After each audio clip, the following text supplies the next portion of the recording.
प्रिय विद्यार्थियों, आज हम बीए फर्स्ट सेमेस्टर के विषय शिक्षा शास्त्र के पेपर शिक्षा के समाजशास्त्री आधार पेपर कोड EDU 101 के फर्स्ट यूनिट के 1.3 सब यूनिट का अध्ययन करेंगे।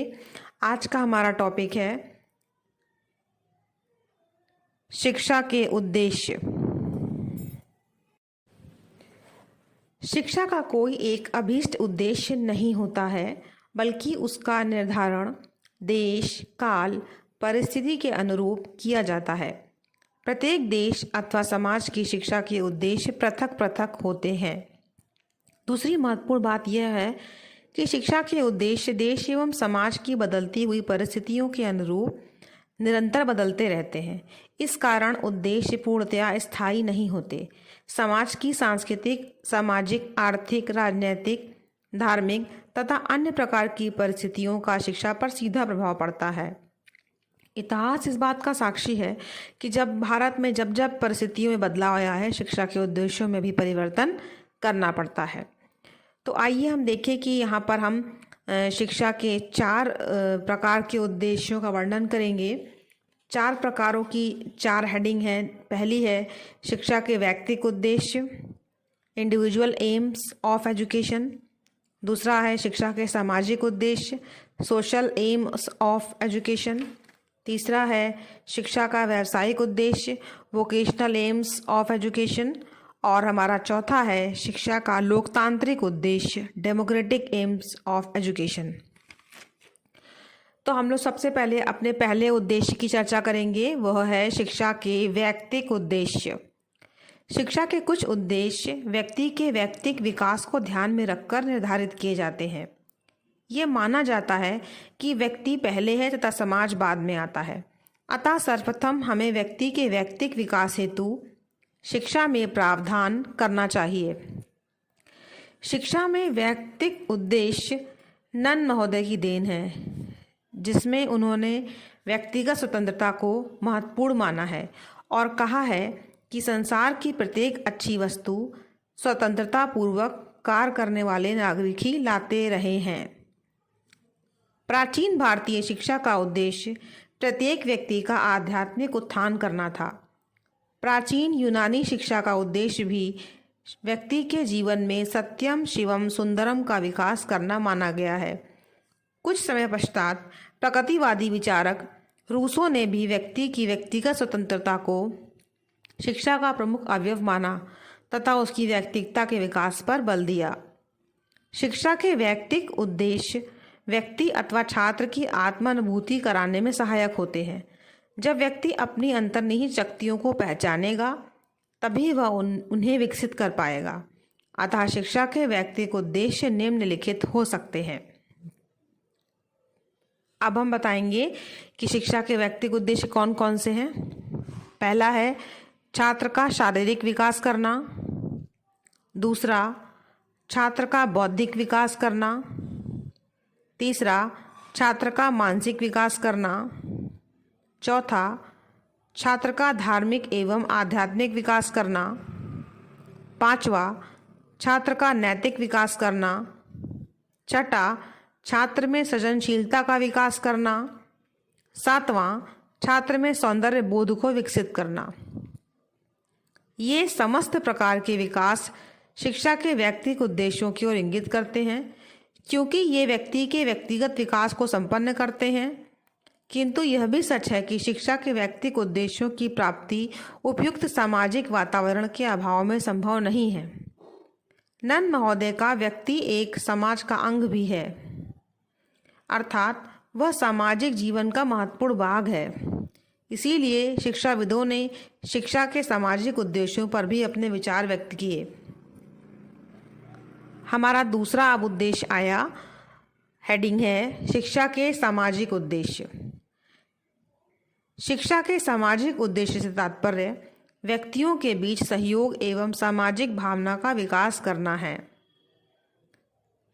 रेमंड का विचार है कि समाज विहीन अकेला व्यक्ति कल्पना की वस्तु है। व्यक्ति समाज में जन्म लेता है, यहीं उसका पालन पोषण, शिक्षा, दीक्षा होती है तथा समाज में ही उसका अंत भी होता है, अर्थात उसके जीवन को उन्नत बनाने वाली सभी सुविधाएं उसे समाज से ही प्राप्त होती हैं। अतः समाज के प्रति व्यक्ति का भी कुछ उत्तरदायित्व बनता है। उसे समाज के हित के बारे में सोचना एवं प्रयास करना चाहिए।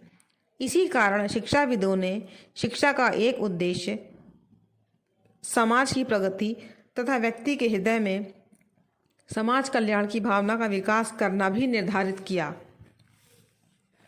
बैगले एवं जॉन डीवी ने शिक्षा के सामाजिक उद्देश्य का अर्थ सामाजिक दक्षता माना है। डीवी ने सामाजिक दक्षता के अंतर्गत 2 कुशलताओं को शामिल किया, नागरिक विषयक दक्षता और व्यावसायिक कुशलता। डीवी ने इस बात पर बल दिया कि विद्यालयों में इन दोनों प्रकार की कुशलताओं में छात्रों को दक्ष किया जाना चाहिए। अतः शिक्षा के सामाजिक उद्देश्य छात्र के सामाजिक विकास से संबंधित होते हैं। इसके अंतर्गत छात्र के निम्नलिखित विकास को सुनिश्चित किया जाना चाहिए। अब हम कुछ पॉइंट्स बताएंगे। पहला है छात्र को समाज का एक उत्पादनशील सदस्य बनाना। दूसरा है छात्र में सहयोग एवं सहकारिता के गुणों का विकास करना। तीसरा है छात्र के हृदय में समाज कल्याण की भावना जागृत करना। चौथा है छात्र को जीविकोपार्जन हेतु तैयार करना। पांचवा है समाज में परिवर्तन लाने हेतु छात्र को प्रशिक्षित करना।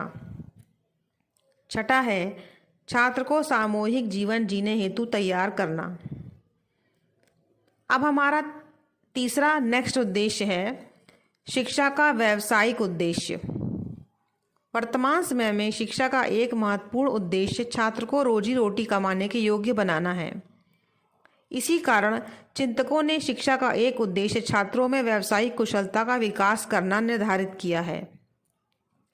विद्वानों ने इसे शिक्षा का सर्वोपरि उद्देश्य नहीं माना, किंतु जीवन यापन के लिए धनोपार्जन की आवश्यकता को स्वीकार करते हुए ये कहा है कि यह शिक्षा का एकमात्र उद्देश्य नहीं हो सकता, मात्र एक उद्देश्य हो सकता है।